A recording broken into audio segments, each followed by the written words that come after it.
Olá, eu sou o professor Capitão, professor de Física da salinha de Física JC, dando continuidade então nossas aulas revisionais dos principais assuntos que caem no primeiro semestre, nos principais cursinhos pré-vestibulares, colégios e até mesmo aqui na nossa salinha de Física JC, que tem o seu próprio curso extensivo de Física, ok? Então os alunos escolheram 3 dentro de 5 temas propostos e o segundo tema escolhido foi potencial elétrico. Vamos lá? Comigo aqui então.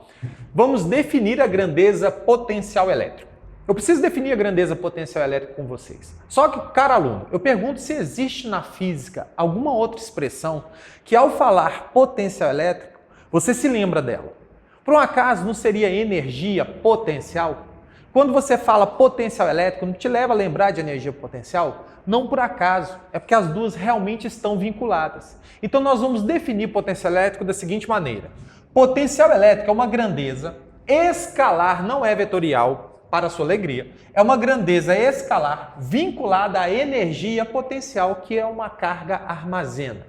Então, toda vez que eu falar que uma carga armazenou uma energia potencial, você tem que lembrar logo que existe um potencial elétrico. Qual é a unidade de potencial elétrico que é representada pela letra V? V é a letra representativa de potencial elétrico. No sistema internacional é o volt.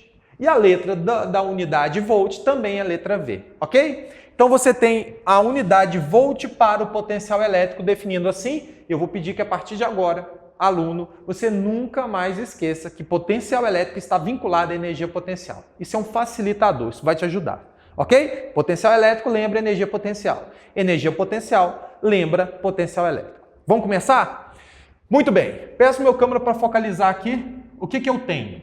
Isso aqui é uma carga. Só que essa é uma carga geradora. Geralmente ela vem escrito com a letra Q maiúscula. Essa carga geradora positiva, o que ela faz com o universo ao seu redor? Ela perturba o universo. Tá? Essa perturbação ela não é visível, você não consegue enxergar, não é palpável, você não consegue pegar. Mas você pode representar essa perturbação ao redor dessa carga com essas linhas verdes que estão aqui. Essas linhas verdes elas são radiais e divergentes. Foi convencionado ser divergente para uma carga positiva.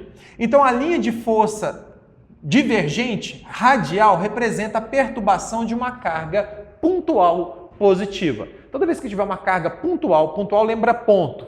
Então, quando a carga tem uma dimensão desprezível, ela é pontual. E ela perturba o universo ao seu redor, criando linhas de forças radiais divergentes. Ok? Então, linhas de força representam, eu mostro que aqui existe um campo elétrico, é a representação disso. Muito bem. Você não pode ver, né? Você não pode pegar este campo elétrico. Mas tem como constatar a existência dele? Sim. Você usa uma outra carga chamada carga de prova. Então, se eu quero saber se aqui em A existe um campo elétrico, você vem aqui no ponto A e coloca uma outra carga menor, de valor bem menor. Ela é chamada carga de prova. Porque ela vai provar que aqui existe um campo elétrico. E qual é o resultado? Qual é a prova de que ali existe um campo elétrico? Sobre essa carga vai existir uma força elétrica. Então essa força elétrica aqui, ela é a demonstração, ela é a prova de que ali existe um campo elétrico e essa carga de prova interage com esse campo elétrico. Surgindo sobre essa carga de prova uma força elétrica. Bacana? Lê o que está escrito aqui, ó. Despreze a gravidade. Se você vai desprezar a gravidade, essa força elétrica, então, ela vai ser única. Se ela é única, ela é uma força resultante.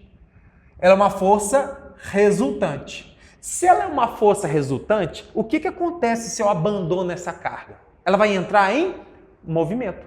Então, em A, quando eu coloco essa carga e abandono ela, ela entra em movimento. Se ela entra em movimento, ela vai ganhar um tipo de energia de movimento chamada energia cinética. Só que essa energia não vem do nada. Essa energia não aparece do nada. É porque quando eu coloquei essa carga no ponto A, para ela ganhar movimento, ela armazenou aqui no ponto A uma energia potencial. Você já aprendeu que energia potencial pode ser transformada em energia cinética, não é? Então, se você abandona essa carga, ela não entra em movimento? Não ganha energia cinética? Por quê? Porque aqui em A, ela armazenou uma energia, chamada de energia potencial. Agora, o que eu pedi para você nunca desvincular? Falei energia potencial numa carga. É para você lembrar de qual grandeza? Potencial elétrico. Então eu pergunto a vocês, se aqui existe uma energia armazenada nessa carga em A, é por quê? É porque em A existe um potencial elétrico. Ok? Então, em A existe um potencial elétrico que eu vou chamar de potencial VA. Olha lá. Então, em A tem um potencial elétrico. Bacana? Existe, você sabe que essa força elétrica, ela tem uma relação com a distância dessa outra carga. A carga positiva repele essa carga positiva também, né? Só que essa distância indica a intensidade dessa força. Quanto mais próximo, maior a força. Esse ponto B está equidistante da carga geradora, assim como o ponto A. Então, eles têm a mesma distância até a carga geradora. Conclusão. Se eu pego essa carga de prova e coloco em B, a força que surge sobre ela é maior, menor ou igual a em A? Igual. Se é igual, o que acontece ao abandonar essa mesma carga em B? Ela entra em movimento ganhando a mesma velocidade, ganhando, portanto, a mesma energia cinética. O que significa que em B ela armazena a mesma energia potencial. Se ela armazena a mesma energia potencial, existe um potencial em B? Existe, que eu vou chamar de VB. O que o VA vai ser do VB? Igual. Se eles têm o mesmo, se a carga de prova armazena a mesma energia potencial em A e B, é porque o potencial de A é igual ao potencial de B. Aí você vai falar, capitão, mas existem outros pontos aqui que têm a mesma distância dessa carga? Exatamente isso que eu queria chegar. Se eu pegar todos esses pontos aqui, equidistantes da minha carga geradora, você começa a perceber que eu posso envolver esses pontos com uma superfície. Essa superfície significa que todos os pontos pertencentes a essa superfície têm o mesmo potencial. E como é que se chama essa superfície? Superfície equipotencial. Superfície equipotencial. Equi vem de igual, igual potencial. Então, todos os pontos que possuem a mesma distância dessa carga geradora terão o mesmo potencial. Por isso que o potencial de A é igual ao potencial de B. Bacana? Mas aí se eu viro para você e falo assim, pega este ponto aqui, ó, este ponto C. Pega este ponto C aqui. Neste ponto C, se você coloca aquela mesma carga de prova, ela vai interagir com o campo elétrico criado por essa carga? Vai. Mas está mais distante? Tá. Então a força elétrica repulsiva que aparece sobre essa carga é igual à anterior? Não. Ela vai ser uma força elétrica menor. Se essa força elétrica é menor, ao abandonar essa carga em C, ela vai adquirir uma energia cinética menor. Se ela vai adquirir uma energia cinética, é porque em C ela armazenou uma energia potencial menor. Conclusão. Existe um potencial em C? Existe. Agora compara com o de A. É igual? Não, vai ser diferente. Então o potencial em C vai ser vai ser menor do que o potencial em A. Por quê? Está mais longe, a força elétrica é menor. Se a força elétrica é menor, ela vai adquirir uma energia cinética menor, porque ela tem uma energia potencial menor, porque o potencial em C é menor do que o potencial de A. Na verdade, o mais correto é falar que o potencial em C é menos intenso, porque eu poderia estar falando de uma carga negativa, ok? Então o potencial em C é menos intenso do que o potencial em A. Tudo bem? Bacana? E neste ponto D que está equidistante de C, você já aprendeu que se você tem esse ponto D equidistante de C, ele vai possuir o mesmo potencial. Então compara o potencial em C com o potencial em D. São iguais. Então olha para cá, esse ponto D aqui, ó, tem a mesma distância do ponto C, não tem? Então possui o mesmo potencial. Conclusão, eu posso começar a pegar aqui pontos com a mesma distância do ponto C e do ponto D? Posso. O que eu vou conseguir? Uma outra superfície equipotencial. Bacana? Essas superfícies equipotenciais, geometricamente falando, elas são concêntricas da carga. E como é que essas linhas de força são da carga? Radiais. E o que o raio é de uma superfície esférica? Você sabe que ele é perpendicular. Então vem a nossa grande constatação importantíssima para a sequência da nossa aula. Nossa conclusão: as linhas de força são sempre perpendiculares às superfícies equipotenciais. Bacana? Eu peço ao aluno então que faça uma revisão, volte o vídeo se necessário. Só siga a partir daqui se você entendeu tudo que eu falei. O que eu vou fazer agora é te ensinar a ler no uso do cotidiano. Se eu chego para você, aluno, e peço para você comprar para mim uma energia armazenada, você pensa logo em comprar uma pilha. Porque lá na pilha, ela armazena uma energia que você vai utilizar futuramente num circuito.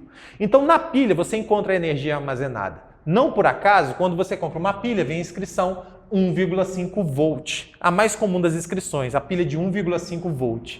Por quê? É para você nunca mais deixar de lembrar que volt tem a ver com potencial elétrico. E potencial elétrico tem a ver com energia armazenada. Onde é que você encontra energia armazenada? Numa pilha. Ok? Bacana? Mas eu preciso te ensinar a lei. Quando você compra uma pilha, vem escrito assim, 1,5 volt. E aí você tem aqui uma ponta que vem um sinal positivo e você tem uma base que vem um sinal negativo. Você vai parar de chamar isso de positivo e isso de negativo. A forma correta, aprendendo a ler o que está aqui, neste ponto, nessa saliência da pilha, existe um potencial. E este potencial aqui, se ele é positivo, significa que ele é um maior potencial. Então existe um potencial em A, que é a ponta dessa pilha, e você vai dizer que se ele tem um sinal positivo, ele é maior potencial. Bacana? Então você tem lá na ponta da pilha um maior potencial. Na base da pilha, você tem um sinal negativo. Então você vai parar de chamar isso de negativo e vai passar a chamar isso aqui de menor potencial. Menor potencial. Então existe um potencial em B e este potencial em B é menor do que o de A. Então para que você tenha um menor, você precisa ter um maior, porque um compara com o outro. Então sempre que você tem um menor potencial, porque você tem um maior potencial. Por isso que um leva o sinal positivo e outro negativo. Mas não significa que o potencial de A é positivo e o que de B é negativo. Existe o potencial em B, só que ele é menor do que o de A. É isso que quer dizer esses dois sinais. Bacana? E esse 1,5 volt aqui? Quer dizer o valor do potencial em A, em B ou nenhum dos dois? Nenhum dos dois. O que você tem, na verdade, escrito como 1,5 volts é o que a gente chama de diferença de potencial. Diferença de potencial. Que ganha uma sigla. Essa diferença de potencial é chamado de DDP. D, diferença de potencial. DDP. Na matemática, diferença não é subtração? A gente chama, então, essa potencial em A, né, de VA, em B, de VB. E a diferença? Diferença entre A e B, que eu vou chamar de VAB. Então, quando você tem um subscrito, apenas uma letra, é o potencial do local. Então, aqui, ó, VA, potencial em A. VB, potencial em B. E essa inscrição 1,5 volts representa uma diferença de potencial entre esses dois, que a gente chama de VAB. Lembrando que a diferença, então, seria VA menos VB. Por isso que o VAB é chamado de diferença de potencial. Ou seja, você pega o VAB e faz a subtração do VA com o VB. Ok? Então, aprendendo a ler a inscrição de uma pilha. Isso aqui é excelente para qual local? Enem. Tá? Uso cotidiano. Você compra uma pilha, você tem isso aqui. Ele pode fazer essas perguntas para você. Muito bem. Vamos trabalhar agora as possibilidades. Se por acaso você compra uma pilha de 1,5 volts, então você tem um VAB igual a 1,5 volts, vamos ver as possibilidades que eu posso formar para o potencial em A e em B. No nosso primeiro exemplo, eu te digo que o potencial de B vale menos 0,75 volts. Se o potencial em B vale menos 0,75 volts, qual que é o de A para que a diferença seja 1,5? Então vou colocar diferença de potencial VAB, você aprendeu aqui anteriormente, que é o VA menos o VB. Bacana? A nossa diferença vale quanto? 1,5. Então você bota aqui, 1,5 vai ser igual o potencial de A que eu quero achar menos o potencial de B. Mas cuidado, o potencial de B é negativo. Então vai ficar menos 0,75. Se aqui é menos 0,75, vai dar 1,5 vai ser igual ao potencial de A mais 0,75. Eu posso passar esse 0,75 para o outro lado trocando o sinal? Posso. Então o potencial de A vai ficar 1,5 menos 0,75. O que vai dar então 0,75 volts. Esse é o potencial de quem? De A. Potencial de A então vale 0,75 volts.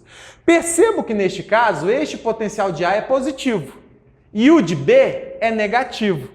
Aqui coincide, então, que o sinal positivo que você utilizou na pilha deu realmente um potencial positivo. E o sinal negativo que você utilizou na pilha deu um potencial negativo. Mas nem sempre. Olha esse exemplo de cá.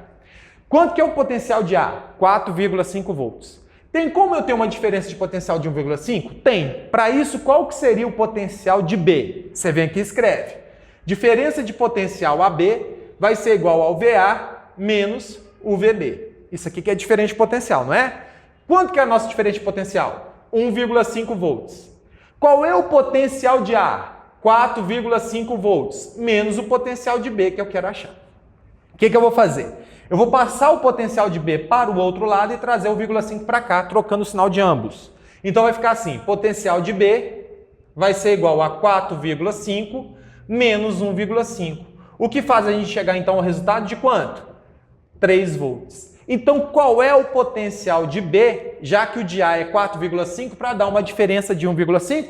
O potencial de B vale 3 volts. E eu pergunto, não é positivo também? Esse aqui também não é um potencial positivo, mas eu ensinei você a ler anteriormente. O sinal positivo e o sinal negativo não significam, não implica necessariamente que o potencial deste lugar é positivo. Implica que ele é maior potencial. Maior potencial. Enquanto aqui você tem um menor potencial. Bacana? Aprendeu a ler? Agora vem para cá que isso aqui é interessantíssimo. O que acontece se eu tenho uma pilha de 1,5 volts de DDP e eu pego aqui a base da pilha e aterro? Se eu fizer um aterramento, esse aqui é o famoso fio terra. Está aqui o fio terra.